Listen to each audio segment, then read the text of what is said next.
Hi everyone, I'm Basilia, a 5 foot nomad. Welcome to my channel. Here I talk about my experiences living in different countries in the world, and I share tips to help you travel, relocate, and live an awesome life in general. So guys, if you watched my previous video where I talked about buying an apartment in Montenegro and you saw that I looked a bit weird, and I was like, is she pregnant? Well, you were right. I was pregnant when I made that video. In fact, I was 9 months pregnant when I made that video.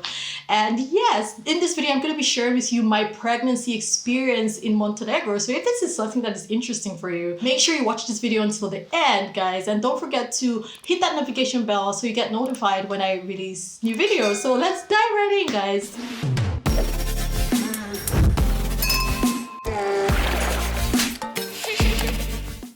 So in June of 2022, I decided I wanted to start a family, and immediately I got pregnant, and I was super excited for this. And of course, there were a lot of anxieties involved, like, oh my gosh, am I really doing this? What's happening? What if this happens? What if that happens?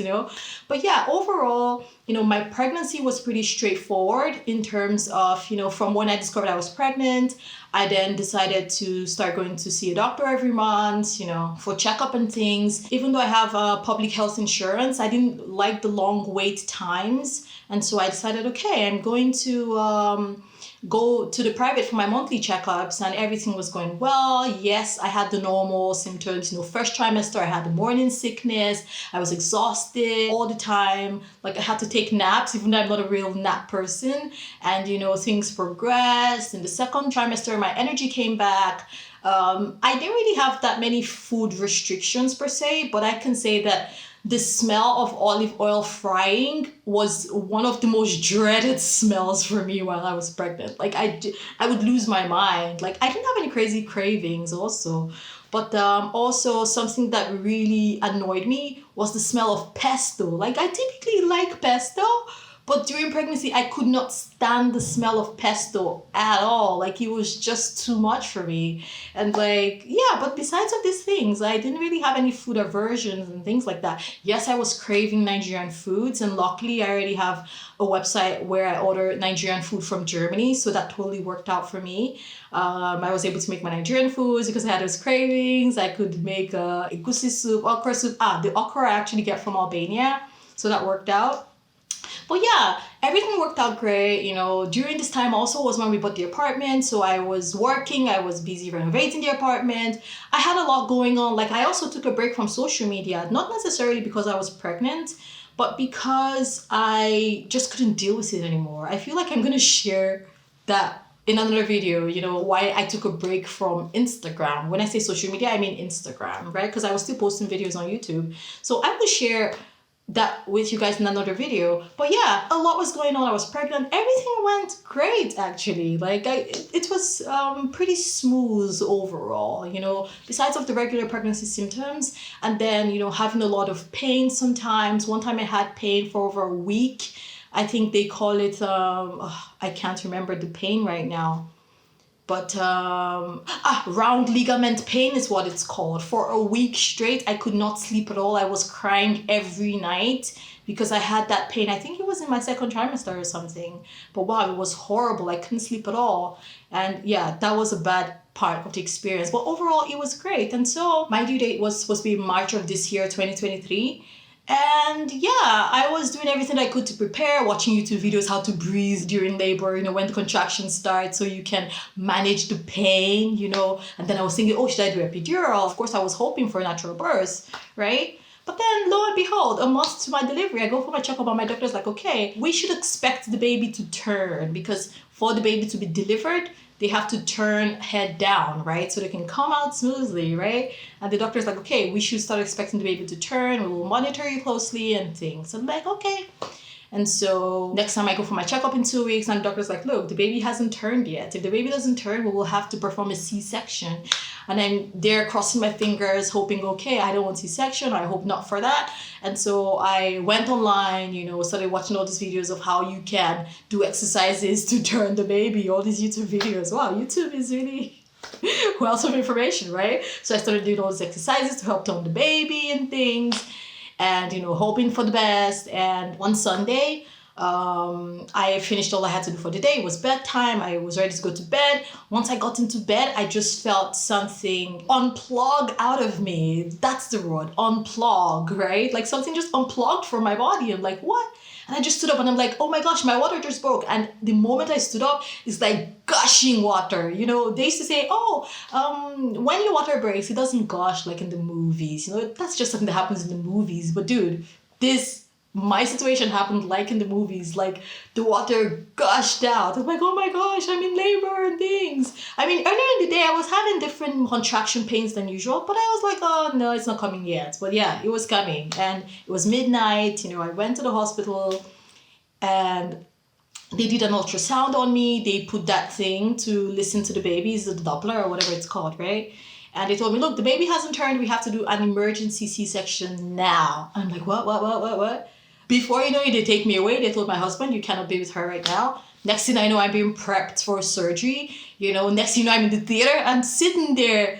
One of my biggest fears of giving birth in Montenegro was like, oh my gosh, what if my doctor doesn't speak English and I don't understand anything, right? Of course, that was not a realistic fear because my OBGYN spoke English. And so I actually went to give birth in the public health care. It's called clinical center, right?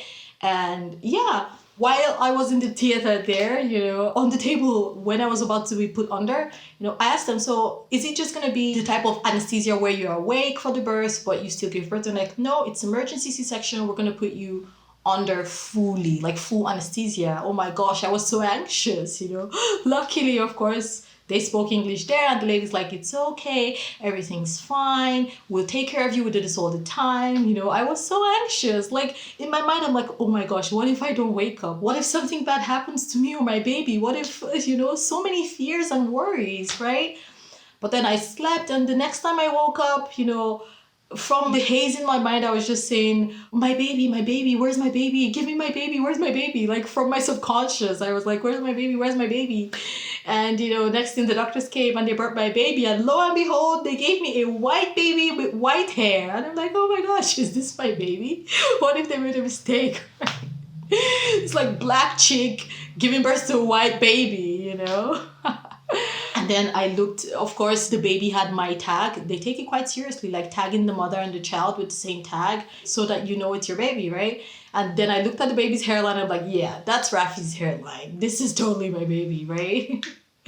And so, yeah, the baby was healthy. I was healthy. Of course, the recovery from a C-section, it takes a bit longer, because sort of like after you have a C-section, all your organs move around and you have to start getting used to feeling your body again. It's a whole process. Like it's something crazy, honestly. And even though I wish for a natural birth, I'm actually grateful that a C-section was available to me, guys, because if I had given birth in Nigeria, honestly, I don't know if I would have survived. Like, it would have been a 50-50 survival rate. Like, the chance of me dying during childbirth would have been much higher because in Nigeria, once something becomes an emergency, things can go wrong quickly. Oh my gosh, like you don't even, like thinking about that, I'm so grateful to be alive, to be honest. And also I was very impressed by the medical care in Montenegro, really. They took care of me so well. Everything worked like clockwork. Like everyone there knows what they need to do and they do it. Even with my recovery, the care in the hospital, it was bam, bam, bam, bam. Like people come to check on me multiple times during the day. They give me everything I need. I don't have to ask for anything. Of course, the food wasn't so ay. Maybe it's a Europe thing. It's like giving me mashed potato and soup. But the care that I got was spectacular, honestly, especially for a small country, right? With over 600,000 people as the population. It was quite impressive, the public medical care, because that's where I gave birth. And guys, for my residency, I have to pay for insurance 60 euros every month for my household, my husband, me, now including my baby. My medical care was 100% free. Everything was free. It's crazy, right? Like if I didn't have that insurance, I would have had to pay between 3,000 and 5,000 euros. If I had gone to the private, I would have for sure paid 5,000 euros for a C-section, right? So guys, I'm so grateful that everything was free based on that 60 euro insurance every month. So fantastic, actually, like very impressive everything. And I'm so grateful that I had the best doctors in Montenegro to take care of me and all. And yeah, during this whole process, when I found out that I was having a boy, I don't think I mentioned it earlier, I'm having a boy, or I had a boy rather.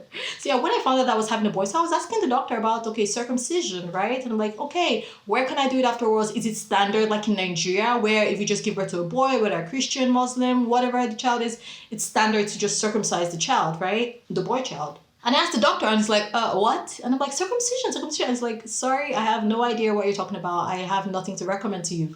And it was then I realized that in Montenegro, circumcision is not normal. Like the normal is just how the boy is born, right? Like circumcision is not normal here. And I went on researching and I realized, oh my gosh, most of Europe is not circumcised. I'm like, color me ignorant, but yeah, I felt very ignorant, but I learned something, in my mind. I'm like, okay, everyone's circumcised, but apparently not. So it was quite tough to find a doctor who could circumcise my son, right? Because that's what I know. In Nigeria, it's standard, right? Even religion-wise, it's also standard, right? But yeah, it was quite a process, but we found a doctor, luckily, also in the public health care that did it for us.